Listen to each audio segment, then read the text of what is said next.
Attachment on the Pod. We are going to conclude our book reading today of The Black Pope, History of the Jesuits by M.F. Cusack. She was the nun of Kinmar. We're in chapter 14. I do not conclude the present work without a very deep sense of personal responsibility, nor without a very clear knowledge of the danger to which I have exposed myself in writing it. It is always a serious matter to write history, but when the writing of the history of the past must so closely affect the history which we are all making at the present, then indeed truth and accuracy are of supreme importance. No doubt I have omitted much which might have been said, and said with advantage, but this omission has been the result of necessity, not of choice. To have said all that might have been said would have made it necessary to enlarge the work considerably, and this would have added to expenses which are already difficult to meet. There is perhaps no more painful sign of the times when the difficulty in inducing the general public and even some Christian people to read any work which criticizes Roman Catholic teaching. Witness the treatment which has been meted out to a recent biographer, not merely by his Roman Catholic brethren, but by the so called Protestant press. One might suppose that Rome was and had always been the greatest benefactor to the people of England, instead of having been the cause of wrongs and sufferings which we should never forget, because by forgetting we risk the non enforcement of even ordinary precautions against the renewal of such terrible evils. How are our children to be warned by the true history of the past if to is to be studiously concealed from us? Again, a false charity has been the cause of much harm amongst those who, as Christians, should be eager for the honor of the Lord to protect the future of their country from the domination of an unchristian church. Perhaps it may be added that a love of controversial sensationalism has had its share, and no small share, in producing the distaste for truth and solid facts. Those who seek truth and truth only will certainly hear all sides, but the side of strict truth is above all things, the side which we should choose in matters of such supreme moment. Again, there is no doubt that some of the usual Jesuit wiles have been played all too successfully on earnest Protestants. The question as to whether there are or are not Jesuits in disguise has been disputed with acrimony. Acrimony always blinds to truth, and this is precisely what the Jesuits desires. In the face of history, which proves that Jesuits in disguise have been common and successful, in the face of the fact that the Jesuits themselves, now become daring in England, have even given a list of those who have acted in this way, and why should there be any doubt on the subject? But it should be remembered that the Jesuit in disguise is a Jesuit in disguise. Further, the Jesuit be no Jesuit if he did not make the disguise suit times and circumstances. The plans which were carried out in the reign of Elizabeth of brave memory or of James II could not be carried out at the present day, as they would too easily be discovered. We all live too much in public now to admit of men going about in multifarious disguises, however well these methods suited other times. I believe it should be remembered that I know Rome from the inside as well as from the outside, and this with no ordinary knowledge that the danger today is from the relatives of Protestants who have become Romanists and who have a power and influence which is unsuspected and therefore a serious danger. In some families, a mother has become a Romanist or a daughter has become a Romanist. The zeal of converts to Rome is proverbial. Family ties and affections are not easily loosened. What more natural than that the daughters should be influenced by the Romanist mother or the mother influenced by the Romanist daughter? I do speak without knowledge and painful experience. I do not speak without knowledge and painful experience. The first object of these converts is the advancement of their church. It is fashionable just now to be a Romanist. Rome is patronized in high quarters, and unhappily men and women who call themselves Christians are not always above the inducements of social advancement. They may be themselves persons of a good social position.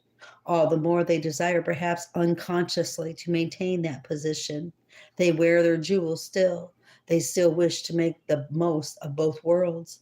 On the platform, they are perhaps strongly protestant, but in private, they listen to the Roman Catholic friends and are influenced by them.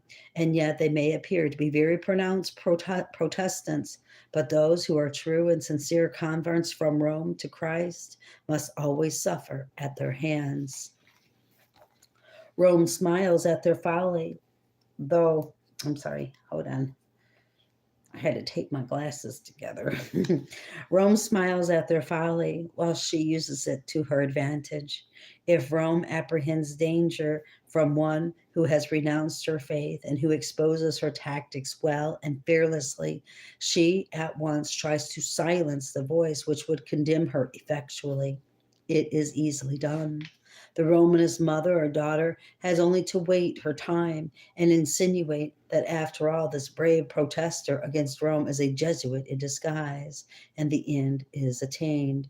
Rome is a past master in duplicity and in understanding human nature and how to work on the jealousy, pride, or other weaknesses of poor humanity.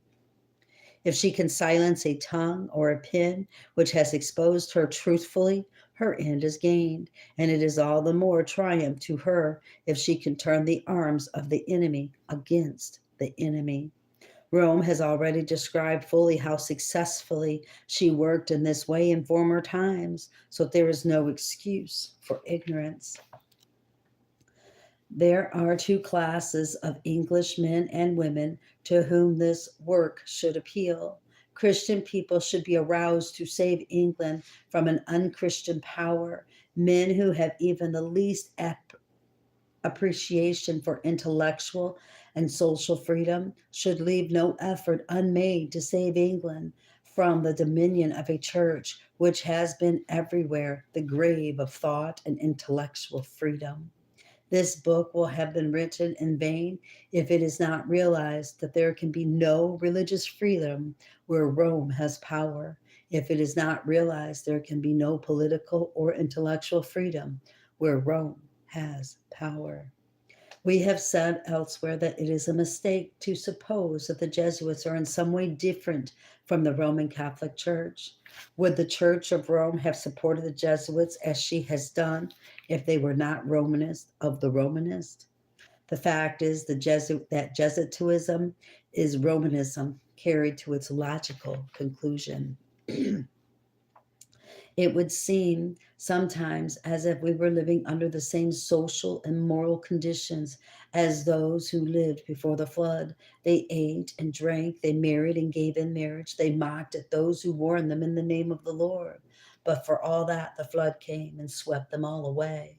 It is so pleasant to drift with the tide. It is so easy to be popular, but to let troubles pass us by, and to let troubles pass us by, that there will be a future retribution either in this world or the next for these despisers of prophetic warnings is certain, but they live for the present and they have their reward. Sadder still is it for those who are truly called of God when they allow prejudice or self interest to influence, if not warp their judgment, and who turn from these who, having had long experience of Rome, can best help them in the controversy. It is the object of Rome to divide those who are most earnest in opposing her, and unhappily, she too often succeeds in attaining her end. Surely a careful study of the attempts of Rome and especially of the Jesuits to divide Christian people should be a sufficient warning.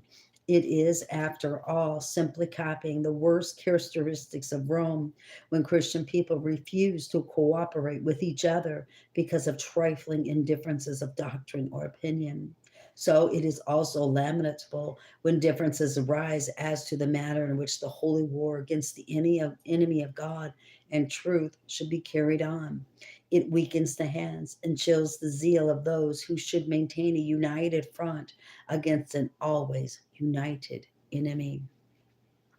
If Christians only united as Rome does, how soon would there be a change which would alter the whole face of society?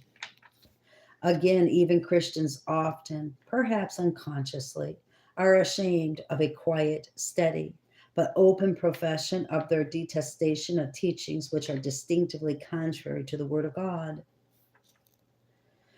Rome is never afraid or ashamed of her religion and proclaims it on all occasions and at all times and places. Protestants are doing the work of Rome by their indifference and want of courage.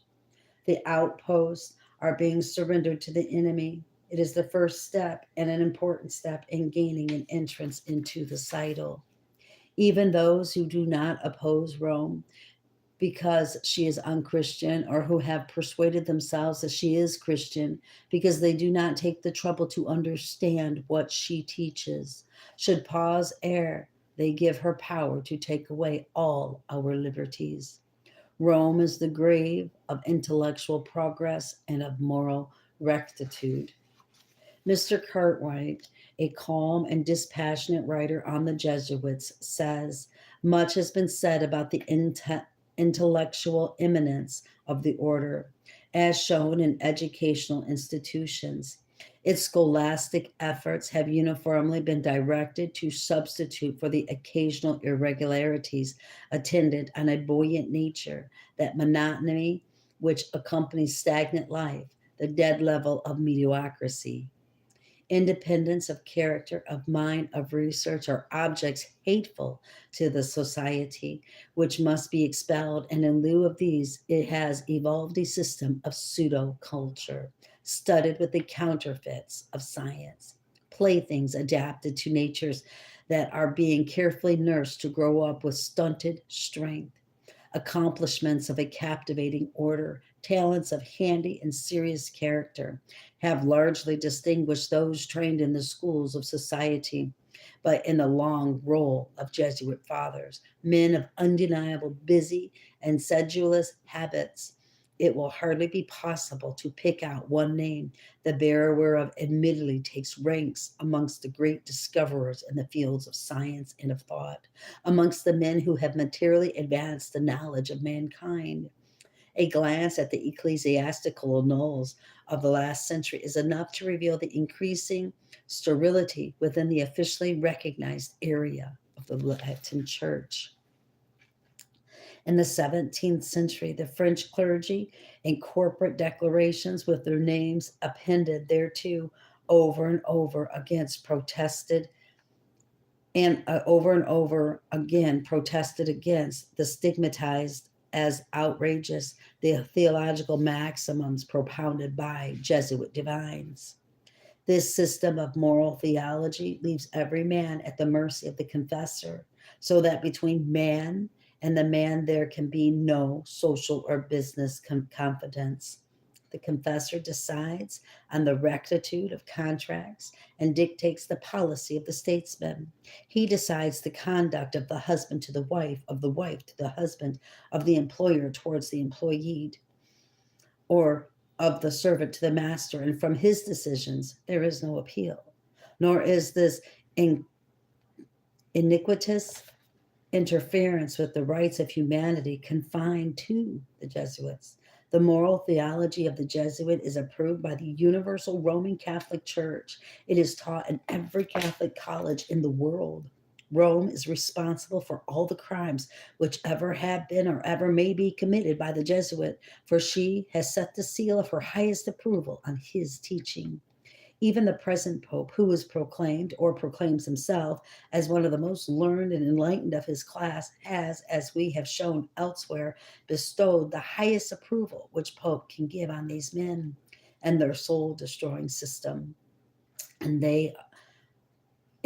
are they to govern England and their pupils to be our legislators and rulers? It seems so. Perhaps there is no more remarkable statesman in a remarkable book than that in which the writer declares, when the religious orders were suppressed by the revolution in Italy, Pius IX said that though he was bound publicly to condemn the suppression of monasteries, in his heart he could not but rejoice, for it was a blessing in disguise. Mr. Purcell says he asked Cardinal Manning in 1887 if this statement was well founded. The Cardinal replied that it truly represented the views of the Pope, with a commentary on the supposed sanctity of religious orders of the Church of Rome and what an exposure of the failings of infallibility.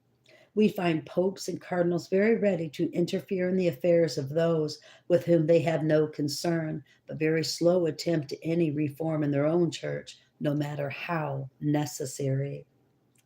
Further, further, Cardinal Manning declared that the success of the revolution in Italy was principally due to the laxity of morals in the clergy and to defective education and religious training in the schools.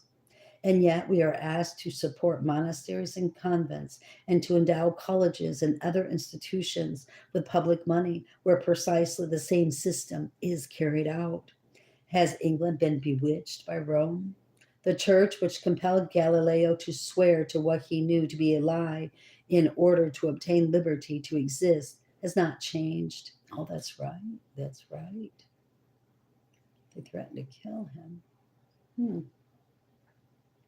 Today, if Rome had the power, all scientific discussion would be banned and barred, and she would find some theological reason for forbidding the investigations of Rontgen and discovery heresy in X rays. Rome flourished best in darkness, and Rome knows it.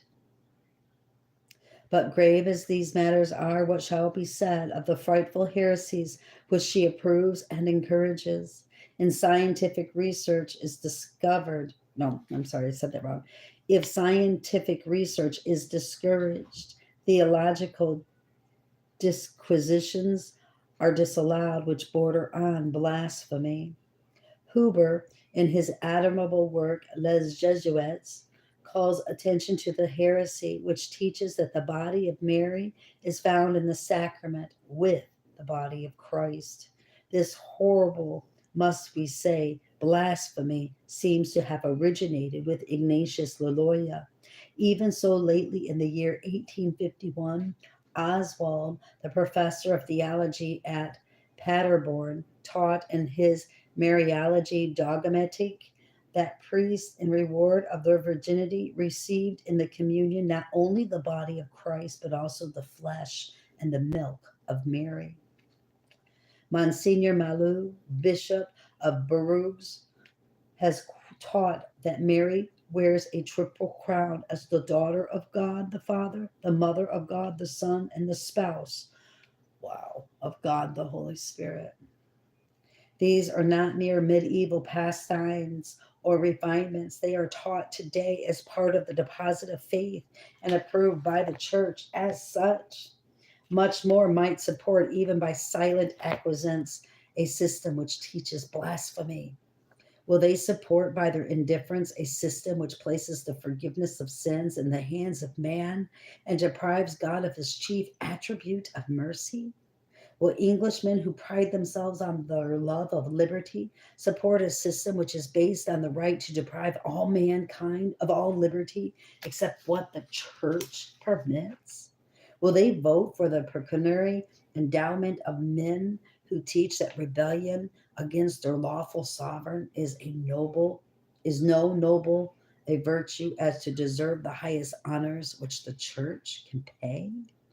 Every endowment, every pecuniary help which is given, whether it be large or small, national or private, will be used to teach the coming generation that the church is above every power and every law, and that in order to be a faithful Romanist, abject submission must be paid to every dictate of Rome in matters social and political, as well as in matters of religion. It is time that we should be clearly understood, and it is time when Understood men and women who love their God and who love their country should have the courage of their opinions, rather, should say, of their faith, and stay the plague which is destroying the land, and which, if it but spreads a little further, will make a desolation of England as it has made a desolation of every land and every clime where it has been fostered and encouraged. Crazy. Now that completes the actual book. I'm going to hop right on over into the appendix. But there was one thing that I had read, oh, it was a couple weeks ago. I can't remember what channel it was. I think it was Eric 777 or something like that. Anyway, he was saying that there's proof now that Alberto Rivera was still a Jesuit and being deceitful and stuff. And I thought about that. And then I think about what she said and, how they've changed history and what they're doing to those that know the Church of Rome, that know the inside workings of the society of the Jesuits. And they'll do whatever they can to discredit and tear them apart because they are exposing the truth. And I personally believe that is what people, or that is what they have done when it comes to Charles Chinaquai, Abraham Lincoln, even. Um, the reason I say Abraham Lincoln is because they're trying to say that he was a draconian, um, basically a dictator, that he was from the Catholic Church, which he was not. None of that is true, but they're trying to tarnish his character, his integrity, if I could say, and also just tear it apart to where it makes him actually look like the bad guy, and the Church of Rome looks like the good guy, and the Jesuits look like the good guy. And I just thought about that and exactly, what she was saying, that that is so true and that is happening. It's crazy. It's really crazy. But anyway, let's go to the appendix 1. We give below extracts from 2 letters which throw a lurid light on the inside history of the Roman Catholic Church. The first letter is from Pere Lachaise, confessor to Louis XIV, and is addressed to Father Peters, confessor to James II of England in 1688. It is copied from the 7th volume of the collection of manuscript papers selected from the library of Edward Harley, Earl of Oxford, and is entitled Father Lachaise's Project for the Extirpation of Heretics, in a letter from him to Father Peters, 1688. The authenticity of this letter has been disputed, probably because it tells so strongly against Romanism. Pierre Lachaise explains thus how he compelled his penitent, Louis XIV, to sign the decree of the revocation of the Edict of Nantes, which expelled from France her best and noblest sons and inflicted a blow on that country, commercial and social, which she has never recovered. Quote, it cost me many threats and promises before I could bring it thus far, our king being a long time very unwilling. But at last I got him on the hip, for he had lain with his daughter in law, for which I would by no means give him absolution, till he had given me an instrument under his own hand and seal to sacrifice all the heretics in one day. Now, as soon as I had my desired commission, I appointed the day when this should be done, and in the meantime made ready some thousands of letters to be sent into all of France and in one post night. Unquote. But the father was baffled for the time. The Duke of Condé, whom he calls the devil's instrument, got some idea of what was going on and came to the rescue of the king.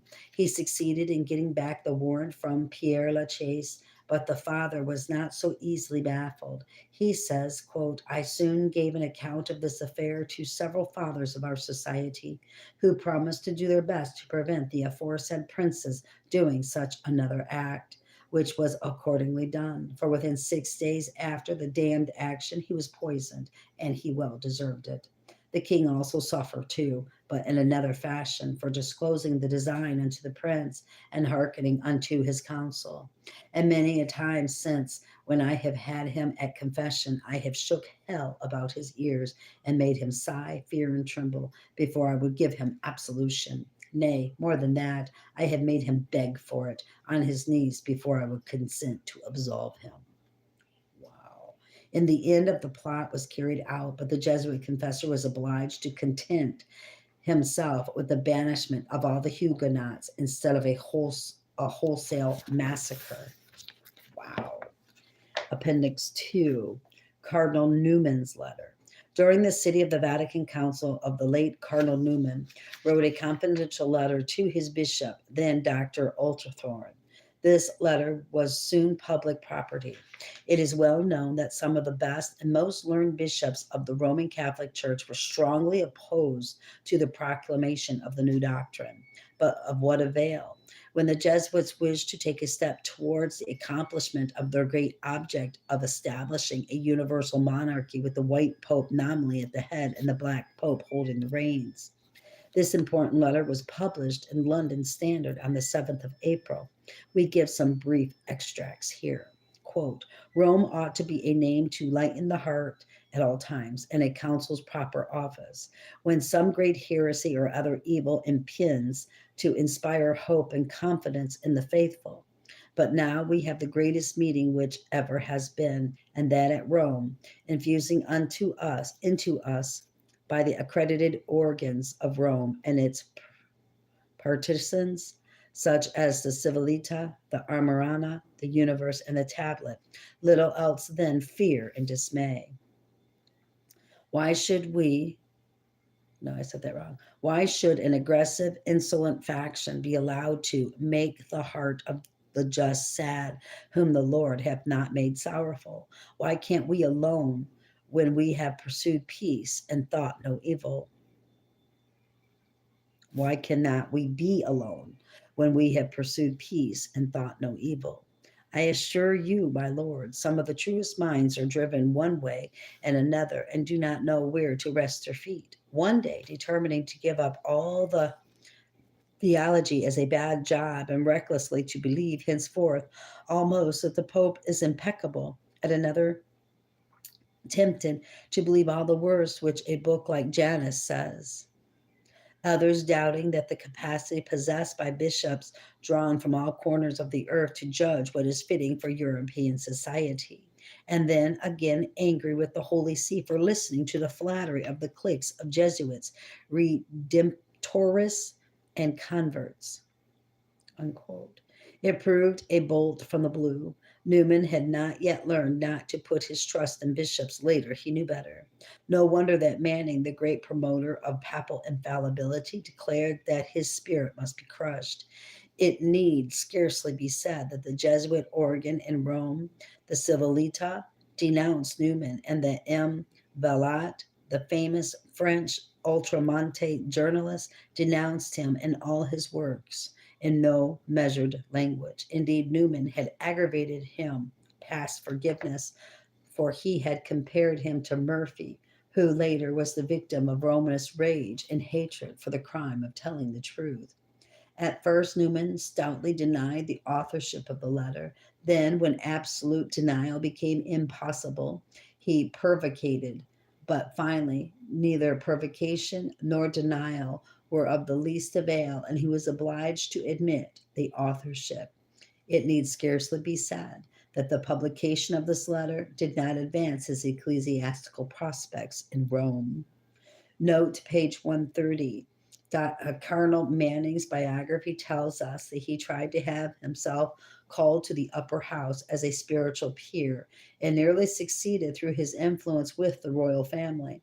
The suggestion of the Jesuit parsons that all preliminary representatives should be approved by the Romanist bishops is already carried out in Ireland, where, with rare exceptions, none other need apply. Appendix 3, from Hunton's Life of Manning, page 257. The Salvation Army has a growing affinity with Catholicism, and its members, accustomed to an autocratic rule, might very well find in some future Archbishop of Westminster. The successor will surely one day be needed if the organization is to be held together at all. Of course, these soldiers and Salvation lasses are far enough from being Catholics at present, but they have accepted fully the fundamental principle of Catholicism, obedience. There is a promising field for the expansion of the Catholic Church unless Catholics themselves shirk the opportunity. And then right here, who is the Nun of Kinmare? The following extracts from reviews in English, American, and Australian papers will give the desired information briefly. For full particulars, order The Truth About Convent Life by Miss M.F. Cusack, late Mother General of the Sisters of Peace. Press notices. No woman in the Roman Catholic Church in modern times has been more prominently known than Miss M.F. Cusack, or as she was called by her religious name, Sister M. Frances Clare, the Nun of Kinmare. For more than 30 years, or since her perversion from the Protestants to the Romanist Church, she has been, like Paul, in labors more abundant, and like him, she has known persecutions unceasing. And we may say that no woman in modern times has been held in higher esteem by the Roman Catholic Church, and especially by the Irish people of that church, for her life has been an unceasing round of activities in behalf of the poor and afflicted. And one cannot doubt her story, for she produces scores of letters from Roman Catholic authorities, from the Pope down, to substantiate her story. She is especially severe on Archbishop Corrigan, whom she claims treated most contemptuously, the letters given her by the Pope sanctioning her in her work. She discloses a most erroneous amount of bigotry, jealousy, and selfishness in the conduct of Romish ecclesiastics. British America, Boston, Massachusetts. Quote, they have been 30 very sad years in which this devoted woman, robbed of her patrimony, deprived of her earnings, injured in name, broken in health, has been followed almost to the death of petty persecutions, which have at last driven her to abandon a much needed and most promising work. Cardinal Howard said to her in Rome, it seems to me you have been the Joan of Arc of Ireland. You are trying to help everyone. They could not burn you alive, and so they only hunted you out. Of course, Miss Cusack will be followed by slander, and others have been who had had the courage to break away from that bondage. Ecclesiastics who would deny the sacraments to a nun of spotless character, who had saved almost a whole country in Ireland from starvation, who had devoted her fortune and life to the care of the poor, are none too good to continue the effort to blacken her character now that she has left them. We sincerely hope that the health of Sister Clare may be restored, and that regarding with deserved contempt all attacks of jealous and disappointed ecclesiastics, she may go forward to do as grand a work for the Protestant cause in her declining years, and she did for the Roman Church in Ireland, when in her youth she attained a worldwide fame as the Nun of Kinmare, as an author and as a benefactor of the poor. The Living Church, Chicago. Quote, one of her first books was A Life of Francis of Assisi. There was some difficulty born of envy over the dedication, and it was afterwards published by a Franciscan priest in New York without the trifling formality of by your leave for the slightest recognition of its authorship. After spending some time at Newry, she removed to Kinmare to a new foundation. While there, she continued her literary work, and in an Ein year 1879 to 80 collected 18,000 liers, I believe it is, and distributed it among the people, making for herself thereby a widespread fame. She went in 1884 to America, desiring to establish a home of immigrant girls where they might not only find a home, but be also instructed in domestic work. But in this also she was foiled. She says she would have been helped to success if she had desired to set up a liquor saloon. She throws interesting sidelights on the enormous wealth of the Roman Catholic Church in America and upon the invertebrate begging proclivities and church building rage of the priests there. I need write no more to attract readers to the book. The Observer, Brisbane, Australia. Quote, I am sure that thousands of Protestant hearts will rejoice to learn that Miss Cusack, the well known nun of Kinmar, has at last left the Church of Rome. By means of her writings, she has been a tower of strength to the Romanist cause, especially in Ireland. Her conversion to Protestantism will be a heavy loss to the papacy, and there can be no doubt that the agents of unscriptural system will do all that lies in their power to blacken her character in accordance with their usual custom under such circumstances. She will need the prayers and sympathy of all Protestants. Protestant Observer, London, England.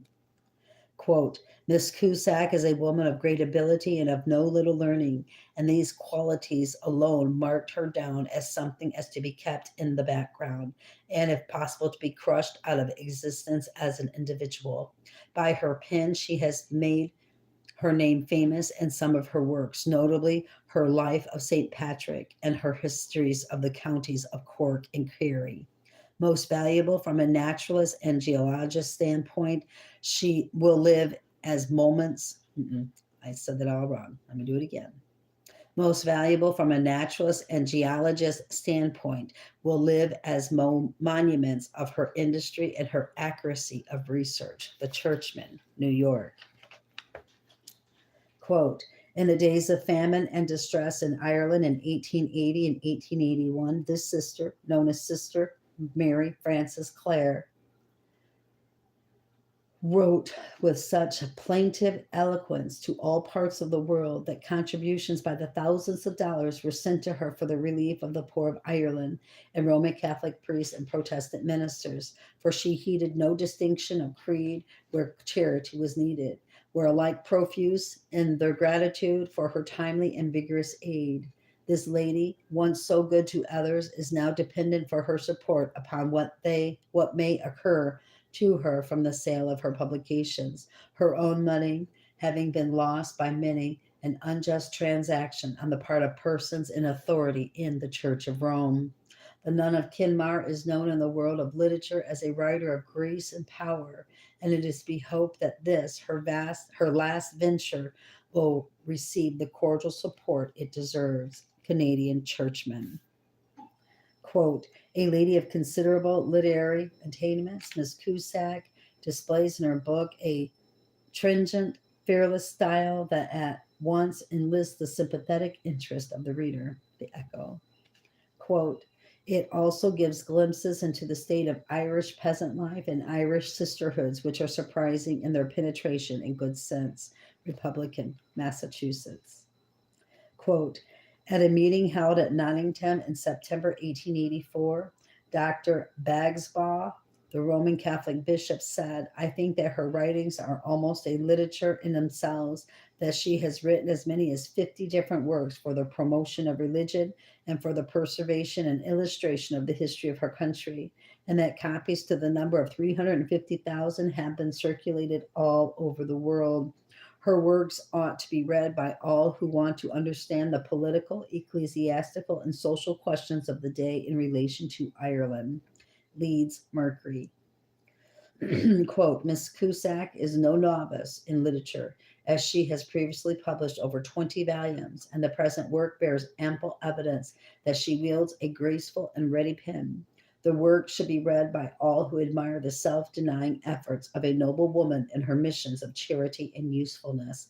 Newcastle Weekly Chronicle. Quote, we doubt if a more damaging, not to say damning, exposure of the ecclesiastical system of the Romish communion has ever seen the light than that recently written and published by the well-known nun of Kinmar. What a fluttering its issue must have caused in the dovecots of the Vatican. The poor Pope must be more chagrined than anybody, for if this record proves anything, it proves to the demonstration that the boasted authority over the Roman Catholic world popularly supposed to be exercised by the Holy Father, is in reality a sham and delusion. The Christian. Press notices A Modern Cardinal, a review and a warning by Miss M.F. Cusack, formerly the Nun of Kinmar.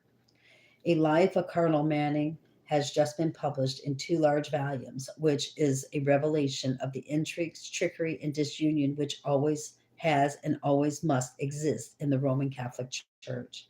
Miss Cusack has often warned the public who were so loud in their praise of Cardinal Manning's philanthropy as to his real character and objects. Being in intimate communication with the highest dignitaries of the Church of Rome, while she was a Roman Catholic, she had exceptional opportunities for knowing fully what has been half revealed in this book. Without such a key, a great deal of most valuable information will be overlooked and lost. The large size and price of these volumes would debar the general public from a knowledge of their contents, and the reviews so far have carefully passed over points of supreme importance, probably under Roman Catholic influence. Miss Cusack, in this review, has put before the public points of the most vital importance with added information from her personal experience. Contents: the history of Manning's intrigues for his personal advancement in Rome, his opinion of Pius IX, whom he helped to make infallible, and whom he describes as growing old and garrulous and not to be trusted with a secret, his dread of the Jesuits, whom he knew would rule him if no pope could, his bitter hatred of Cardinal Newman, his bids of popularity of the Protestants, two English cardinals sent to lunatic asylum, one known to the writer, Cardinal Manning's wife. What the press says from the English churchman, quote, the position formerly occupied in the Church of Rome by the author, the Nun of Kinmar, peculiarly qualifies her to deal with the ambiguities of the now famous career of the deceased ecclesiastic, and the pamphlet just published proves that she has fully availed herself of her advantages. We share with Miss Cusack in recognizing the remarkable providence which has led to the damaging revelations of popery to be found in Mr. Purcell's volumes. With great skill, the melancholy history of Dr. Manning is told in this sixpenny brochure, and while the two 30-shilling tomes compiled by Mr. Purcell have already obtained an extraordinary circulation among the higher classes, this interesting, well-printed, and cheap abridgment will, we trust, enjoy a still more extensive reading in the ranks of England's millions. Truth About Convent Life, or the Sad Story of My Life, by M.F. Cusack, the Nun of Kinmar, with portrait in her dress as a nun. This book gives full information about the lives of nuns and their rules. Oh, so these are like little books that she had written. Okay, this is one. Okay. We judge this will prove an exceedingly useful book. It is cruelly wrong to allow others to travel on towards peril without giving any and every warning that experience may be qualified us to offer. In the story of her experiences in ritualism, Miss Cusack has a good deal to say concerning Dr. Pusey that will be new to many. No honest man cares to exercise an influence, either during his lifetime or afterwards, which is not supported by the whole truth concerning his teaching and practice. He that doth truth come to the light, that his deeds may be made manifest, that they are wrought in God. We are fully persuaded that Miss Cusack's spirit in dealing with Romanism is the right one. Speak the truth about the evils of the papal system we must, but it is better to keep silent if we cannot do so in love. We hope that many of our readers will take just a little additional trouble and send their orders for this book direct to Miss Cusack, together with a few lines expressing their sympathy with one who has literally suffered the loss of all things in faithfully following Christ, from the Life of Faith, edited by the Reverend Evan Hopkins.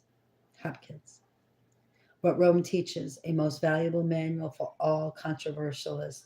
What ritualists teach, Every Protestant should have a copy of these words.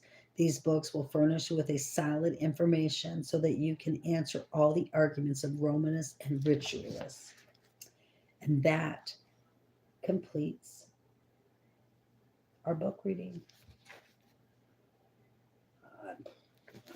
I might try to see if I can buy a couple of these books. I'm not sure if they're still in print. I have no clue whatsoever, but I just might do that.